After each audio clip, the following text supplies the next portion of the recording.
গণতান্ত্রিক অধিকার প্রয়োগ করে আসলাম, নিশ্চিন্তে নির্বিঘ্নে ভোট হচ্ছে এবং অত্যন্ত শান্তিপূর্ণভাবে সবকিছু চলছে। এখন অবধি কোথাও কোনো অভিযোগ নেই, শান্তিপূর্ণ ভোট হচ্ছে।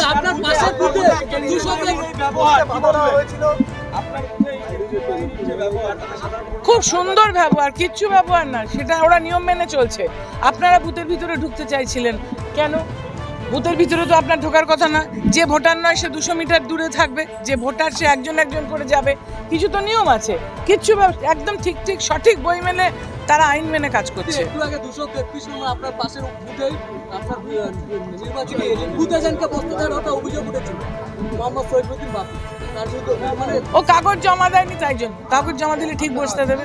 আপনার বুথ এজেন্টকে বসতে দেওয়ার কাগজ জমা দিতে হয় একটা ফর্ম, সেই ফর্মটা তো আইন তো করতে হবে। আমি তো এটা নিয়ে ঢুকলাম, আইন তো আছে, আইন মানলে কিচ্ছু হবে না। আমি এখন অশ্বিনী পল্লী যাবো।